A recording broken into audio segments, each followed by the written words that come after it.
Hello नमस्कार मित्रों। मुरली study point पर आपका स्वागत है। और हम बहुत दिनों से प्रतीक्षा कर रहे थे कि सीईटी का ऑफिशियल नोटिफिकेशन कब आएगा, तो आ गया है। और इसमें बहुत सारी बातें बताई गई है। ये सीईटी की जो ऑफिशियल साइट है, इस पर इस क्रमांक से आया है। और तारीख क्या है इसकी? 21/9/2022 को ये नोटिफिकेशन आया है, यानी कि आज ही। और कल से इसके फॉर्म स्टार्ट हो जाएंगे। ये सारी बातें बाद में करेंगे। चलिए, इसमें सीईटी होता क्या है पहले ये जानेंगे कि सीईटी होता क्या है। फिर दूसरी बात ये जानेंगे कि सीईटी में क्या क्या नौकरियां हैं। तो सबसे पहले तो यही देख लीजिएगा कि समान पात्रता परीक्षा, कॉमन एलिजिबिलिटी टेस्ट, यानी कि कुछ 2-5 नौकरियां हैं जिनके लिए एक ही परीक्षा होगी, यानी समान पात्रता परीक्षा। ये किन किन के लिए होगी? ये बात तो हो गई सीईटी की। समान पात्रता परीक्षा यानी एक ही परीक्षा होगी, इसके लिए ये नौकरियां होगी। कौन कौन सी नौकरियां होगी देखते हैं। इसमें प्लाटून कमांडर होता है, जो होमगार्ड और अधीनस्थ सेवा के अंतर्गत आता है। और जिलेदार है, पटवारी है, कनिष्ठ लेखाकार है, तहसील राजस्व लेखाकार है।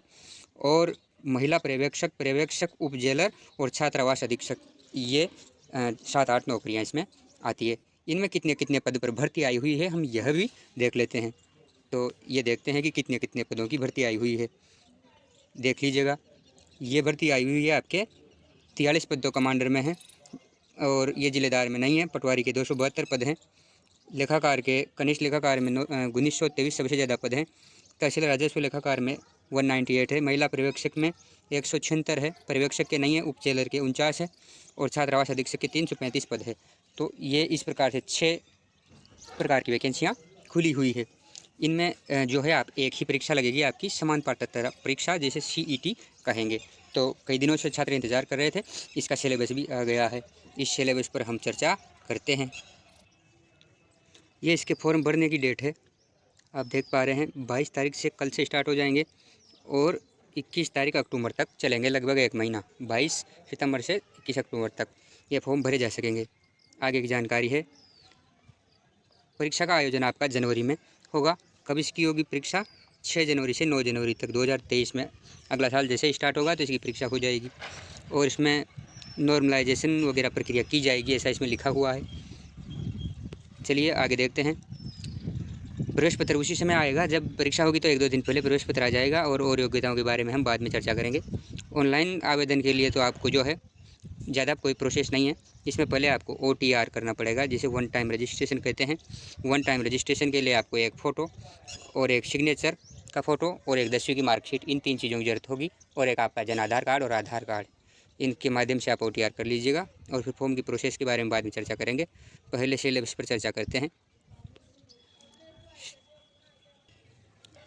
अब हम इसके सिलेबस और परीक्षा स्कीम की बात कर रहे हैं। हम बात को आगे बढ़ाएं इससे पहले, अगर आपको वीडियो अच्छा लग रहा है तो वीडियो को लाइक ज़रूर कीजिएगा और चैनल को सब्सक्राइब ज़रूर कर लीजिएगा यदि आप नए हैं तो।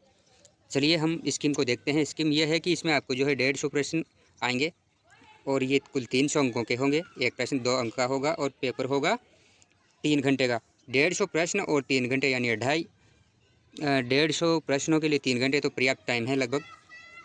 चलिएगा, और अब जो है इसका विवरण क्या है, पाठ्यक्रम का सिलेबस का विवरण ये रहेगा कि आपको सबसे पहले तो इसमें पहला टॉपिक दिया गया है भारत के बारे में, राष्ट्रीय आंदोलन पर विशेष बल, और वो भी राजस्थान के संदर्भ में। तो इसमें 19वीं और 20वीं शताब्दी के संदर्भ में सामाजिक परिवर्तन और सामाजिक सुधार आंदोलन ये आएंगे। भारतीय स्वतंत्रता आंदोलन की अवस्थाएँ और योगदानकर्ता, उनके बारे में है। 1857 की क्रांति में राजस्थान का योगदान, जनजाति किसान आंदोलन और राजनीतिक जागरण, प्रजामंडल ये है। और स्वतंत्रता निर्माण जो है, इसमें राष्ट्रीय एकीकरण, राज्यों का पुनर्गठन आयोग, नेहरू युग, और इस प्रकार से विज्ञान एवं प्रौद्योगिकी, जिसे ICT कह देते हैं, तो वो भी इसमें होगा। और उसमें बहुत बड़ा टॉपिक है, ICT के बहुत सारे टॉपिक हैं आगे दिए गए हैं। राजस्थान का इतिहास, कला, संस्कृति और परंपरा विरासत आएगी, जिसमें प्राचीन सभ्यताएँ हो जाएगी। प्राचीन सभ्यताओं के अंतर्गत आहड़, गणेश्वर, बालाथल, बेराट ये हो जाएंगे, कालीबंगा आदि। और इतिहास की प्रमुख ऐतिहासिक घटनाएं में राजवंश, प्रशासनिक राज व्यवस्था और ये सारी बातें हो जाएगी। स्थापत्य कला में जो है किले, स्मारक कलाएँ, चित्रकला, हस्तशिल्प हो जाएंगे। राजस्थानी साहित्य में जो है राजस्थानी साहित्य में जो है बोलियाँ और क्षत्रिय कृतियाँ हो जाएगी। मेले, त्यौहार, लोक संगीत, नृत्य हो जाएंगे। राजस्थानी संस्कृति, परंपरा विरासत हो जाएगी। धार्मिक आंदोलन, संत लोग, देवता देवियाँ आदि। महत्वपूर्ण ऐतिहासिक स्थल है, राजस्थान के प्रमुख व्यक्ति है, राजस्थान का एकीकरण है, ये चीज़ें हो जाएगी। अब भारत के भूगोल के कुछ टॉपिक हैं।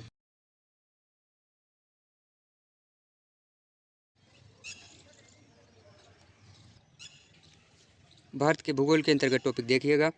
भौगोलिक स्वरूप: पर्वत, पठार, मरुस्थल, मैदान, जलवायु, मानसून तंत्र, नदियाँ, बांध, झीलें, सागर, वन्यजीव अभयारण्य। प्रमुख फसलें हैं और प्रमुख खनिज आ जाएंगे, ऊर्जा संसाधन, प्रमुख उद्योग, राजमार्ग, परिवहन, इस प्रकार की बातें हैं। फिर राजस्थान के भूगोल के अंतर्गत क्या है, इनके अंतर्गत जो है भौगोलिक संरचना आ जाएगी, जलवायु, मानसून आ जाएंगे, अपवा तंत्र, झीलें, सागर, बांध, जल संरक्षण तकनीकें, प्राकृतिक वनस्पति, वन्यजीव अभयारण्य, मृदाएँ, रबी खरीफ की फसलें, जनसंख्या, घनत्व, साक्षरता, लिंगानुपात, प्रमुख जनजातियाँ, धात्विक, अधात्विक खनिज, ऊर्जा संसाधन, परंपरागत, गैर परंपरागत पर्यटन स्थल, यह टॉपिक हैं। और फिर जो है ये राजमार्ग वगैरह, रेल यान मतलब परिवहन आ जाएगा इसमें। राजस्थान विशेष बल के साथ भारतीय राजनीतिक व्यवस्था यानी कि पॉलिटिक्स आ जाएगी।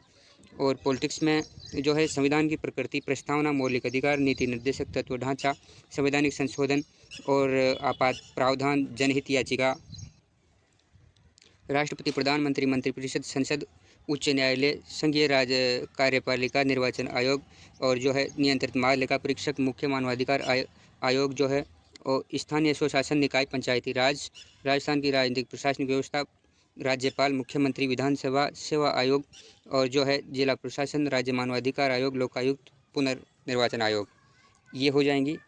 सिलेबस बहुत बड़ा है जो है।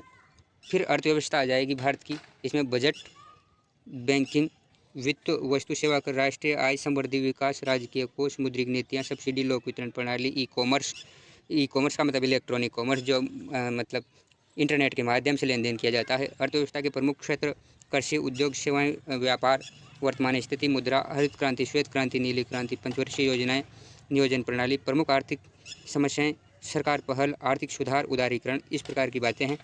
और राजस्थान की अर्थव्यवस्था भी होगी। राजस्थान में इकोनॉमिक्स में क्या है कि राजस्थान की खाद्य व्यावसायिक फसलें, प्रमुख आधारित उद्योग और वृहद सिंचाई, नदी घाटी परियोजनाएं, बंजर भूमि, सूखा क्षेत्र विकास कार्यक्रम परियोजनाएं, उद्योग विकास एवं उनका स्थान, कृषि आधारित उद्योग, खनिज आधारित उद्योग, सामग्री, हस्तकला, गरीबी रोजगारी, अवधारणाएं, प्रकार, कारण, निदान, फ्लैगशिप योजनाएं, कमजोर वर्गों के लिए प्रावधान जो योजनाएं आ रखी है, विभिन्न कल्याणकारी योजनाएं, महात्मा गांधी राष्ट्रीय ग्रामीण रोजगार 100 दिन के आसपास जो चलता है, सहकारी आंदोलन, लघु और मध्यम प्रकार के उद्योग हैं, संविधान का 73वां 74वां संविधान आ जाए, संशोधन आ जाएगा, ग्रामीण विकास, ये सारी बातें राजस्थान की अर्थव्यवस्था में हो गई। और फिर ICT जिसे विज्ञान एवं प्रौद्योगिकी कहते हैं, यह भी है, इसमें विज्ञान भी आ जाएगी और प्रौद्योगिकी भी आ जाएगी, टेक्नोलॉजी भी आ जाएगी। सूचना संचार प्रौद्योगिकी जिसे कंप्यूटर से संबंधित कहते हैं, कंप्यूटर साइंस, यह है। रक्षा प्रौद्योगिकी DRDO से संबंधित है। अंतरिक्ष प्रौद्योगिकी ISRO से संबंधित है। विद्युत धारा, ऊष्मा कार्य, ऊर्जा, ये सामान्य विज्ञान है। और ब्लड से संबंधित हो जाएगा। रक्त समूह, RH कारक, आहार पोषण हो जाएगा। इनसे संबंधित बीमारियाँ, स्वास्थ्य देखभाल, संक्रामक असंक्रामक रोग, पर्यावरणीय पारिस्थिति और जो है परिवर्तन, इनके प्रभाव, जैव विविधता आ जाएगी, बायोडाइवर्सिटी, प्राकृतिक संसाधनों का संरक्षण और ये संधारणीय विकास, जंतु पादपों का आर्थिक महत्व, कृषि विज्ञान, एग्रीकल्चर से संबंधित कुछ, पादप विज्ञान जिसे बॉटनी कहते हैं, वानिकी, एग्रोनॉमी, पशुपालन। और राजस्थान के विशेष संदर्भ में विज्ञान एवं प्रौद्योगिकी के विकास में राजस्थान के विशेष संदर्भ में भौतिक एवं रासायनिक परिवर्तन यानी कि फिजिकल एंड केमिकल चेंजेस। तो विज्ञान के बहुत सारे टॉपिक है। अंतिम टॉपिक है अम्ल क्षार, लवण, ब्लीचिंग पाउडर, खाने का soda, plaster of Paris, POP, साबुन, ये साइंस के टॉपिक रहे हैं। इसके बाद आपको मेंटल एबिलिटी के कुछ टॉपिक देखने को मिल रहे हैं। ये सीरीज बनाना, एनालॉजी जो है, फ्यूचर मैट्रिक्स क्वेश्चन आ जाएंगे, क्लासिफिकेशन, अल्फ़ाबेट से पैसेज, कंक्लूजन आ जाएगा, ब्लड रिलेशन को, कोडिंग डिकोडिंग और डायरेक्शन सेंटेंस है, जो है सिटिंग अरेंजमेंट है, इनपुट आउटपुट जो है, और number ranking and time sequence, ये जो है making judgement, logical arrangement, words और भी कुछ टॉपिक देखिएगा। इसके इंटरेस्ट, मिसिंग करेक्टर, कुछ छूटी हुई चीज़ों को जोड़िएगा। मैथमेटिकल ऑपरेशन वो खाली स्थान दे देते हैं कि इस सीरीज में 1 2 3 आगे क्या आएगा, इस प्रकार की। Area, triangle, circular, ellipse, trapezium और रेक्टेंगल, स्क्वायर, क्लिनिक, परसेंटेज, ये कुछ गणित आ गई है। यानी कि एरिया, ट्रायंगल, त्रिभुज का क्षेत्रफल है, वृत्त का क्षेत्रफल है, एलिप्स इसको देना नहीं चाहिए, 12वीं की गणित में आता है। तो ये तो एलिप्स तो इस प्रकार का होता है, तो ये नहीं आना चाहिए, यहाँ फिर भी दे दिया इन्होंने। ट्रेपेजियम भी ये ग्रेजुएशन लेवल पे होता है, यह भी यहाँ होना नहीं चाहिए। और रेक्टेंगल, ये तो चलिए कोई बात नहीं, चलेगा। स्क्वायर, गोला, यह भी ग्रेजुएशन में चलता है, यह भी यहाँ नहीं होना चाहिए। और क्लिनिक, परसेंटेज, ये चलो हो जाएगा। सिंपल एंड कंपाउंड इंटरेस्ट है, ये यूनिटरी मेथड है जिसे हम कहते हैं कि एक एक नियम, जैसे 5 चीज़ों का और एक चीज़ निकालना है, इस प्रकार के। प्रॉफिट लॉस, एवरेज है, रेशियो, प्रोपोर्शन है, वॉल्यूम और स्पेयर। अच्छा, गोले का आयतन, ये तो ठीक है, चलेगा। और जो है सिलेंडर, क्यूब और गन यानी कि बेलन, घन, घनाभ इस प्रकार के, और कोन का मतलब शंकु। ये जो है टॉपिक है। और फिर थोड़ी सी सामान्य हिंदी दी है। संधि, संधि विच्छेद, संज्ञा, सर्वनाम, विशेषण, क्रिया, क्रिया विशेषण, कारक, अव्यय, समास, भेद, सामासिक पदों की रचना। थोड़ी सी क्या पूरी हिंदी आ गई। उपसर्ग, प्रत्यय, विलोम शब्द, पर्यायवाची, अनेकार्थी। तो लगभग पूरी हिंदी दे दी है इन्होंने। और क्या ऐसा कुछ छोड़ा ही नहीं है इन्होंने। तो विराम चिन्ह, ध्वनि का वर्गीकरण, पारिभाषिक शब्दावली है, शुद्धिकरण दे दिया, वाक्य शब्द शुद्धि, मुहावरे, लोकोक्तियाँ, राजभाषा और पत्र इसके प्रकार। ओ हो, सारी चीज़ें हो गई है।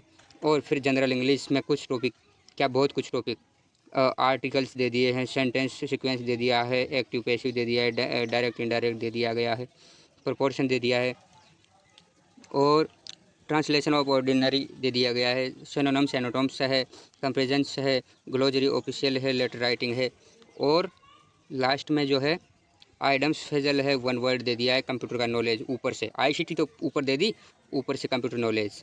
कंप्यूटर नॉलेज में करेक्टरिज्म और कंप्यूटर्स दे दिया है, कंप्यूटर के ऑर्गेनाइजेशन दे दिया है, रैम रोम फाइल सिस्टम वगैरह, सॉफ्टवेयर का रिलेशन दे दिया गया है हार्डवेयर के साथ में, ऑपरेटिंग सिस्टम दे दिया गया है, एमएस ऑफिस में 3-4 होते हैं वो सारे आ जाएंगे, एक्सक्लूसिव वगैरह, एक्सेल, स्प्रेडशीट, पावर पॉइंट सारी।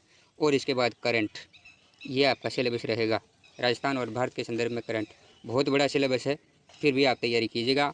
लगभग 100 दिन के आसपास आपके पास हैं, 90 दिन ही माने, पर फिर भी 100 दिन है। इनमें अच्छे से तैयारी कर लीजिएगा। और मिलते हैं नेक्स्ट सेशन में। फॉर्म भरने की प्रोसेस